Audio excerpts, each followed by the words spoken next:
Hey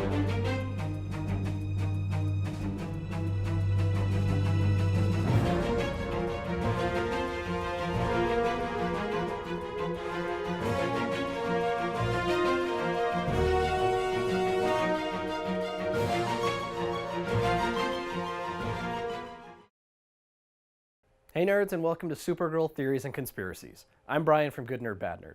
So this week we are covering 2 episodes. I was sick last week when I should have put out these first parts. But anyways, starting off with the Fort Rozz episode. This was a nice team-up episode. We had Supergirl and Saturn Girl team up with Livewire and Psi.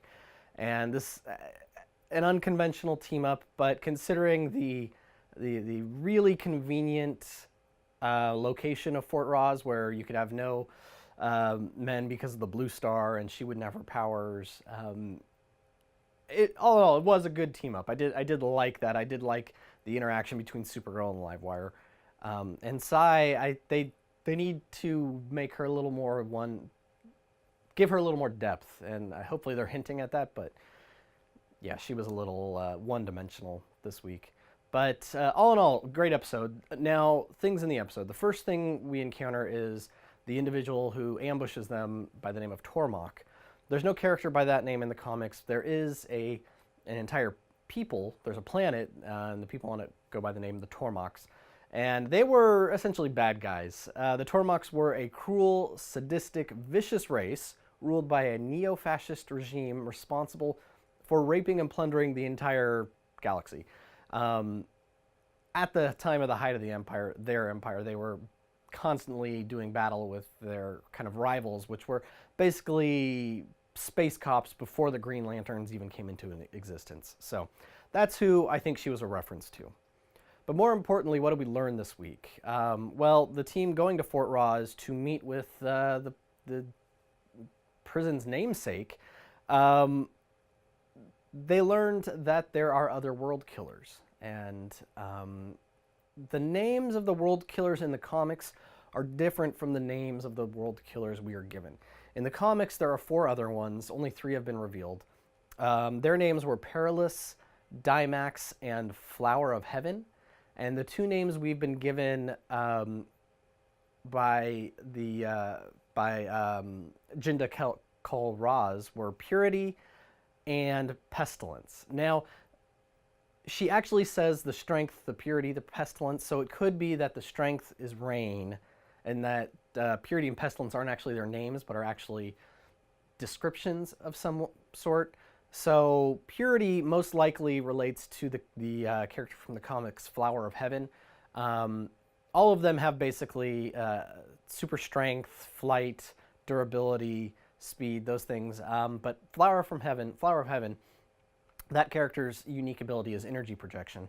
So he or she will be able to shoot. And Pestilence, who is the other one that was named, is most likely close to Perilous, which has all the typical stuff: speed, strength, durability, flight. But Perilous / Pestilence also has poison. And that's actually one of the ways in the comics that Rain is scared off and they're temporarily defeated, is that Supergirl uses Perilous's poison ability against the other world killers. And so that could be something that comes into play. We know we are going to see Purity next week, so we'll find out if Purity is actually her name or if she's going to go with something else. But that's what we got in the Fort Rozz episode. And then that takes us into this week's episode, which was an interesting episode. I'm really getting annoyed that Lena Luthor hasn't figured out who Kara is, or if she hasn't called her on it. Especially after this week where she was with Kara and then Supergirl's there and Mon-El shows up. It just seems really frustrating that they're not letting her just call her on it. Also this week they found the role for Jimmy. It is no longer confident newspaperman. It is no longer vigilante of the street. It is angry boyfriend. That is his role. We've seen him do nothing with vigilante until Lana's threatened, and then he puts on the armor and goes beats up Morgan Edge. So great job. Great use of the character. Just send him back to Metropolis, please. There was the nice line that everyone thinks Superman killed Zod, and then but that he comes back, or gets reincarnated, brought back to life, something. But that's an interesting thing because Superman obviously tends to not kill, but he does make that decision to in his mind, kill Zod in this universe. So I thought that was interesting.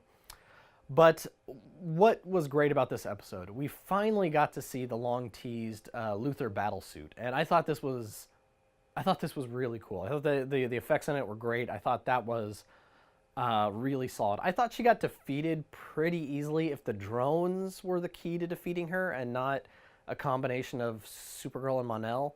But that still was very cool to see. Also, just kind of the other breadcrumbs that Lillian, I'm not sure what I called her earlier, but that Lillian Luthor was leaving for Lana to find. The disappearing bullet. I thought that was very cool. But yeah, I just keep coming back to that battle suit. It was very cool to finally see that. We needed that in this show for so long to really feel like there was a Luthor villain. We needed that battle suit. So, but then the last thing, we do get Supergirl and Winn, all of them identifying who Purity is, who the World Killer, or one of the other two World Killers is. And so that was cool to see. And next week we are expected to have that interaction. So what did you guys think of these past 2 weeks? I thought, all in all, they were pretty good episodes. I was very pleased, and I'm happy they're pushing the story forward, but get rid of Jimmy and let Lana figure out who Kara is. Let her piece that together. Let the dynamic of their relationship change some. I think that would be good. So until next time, guys, I'm Brian from Good Nerd Bad Nerd, and this has been Supergirl, Theories and Conspiracies.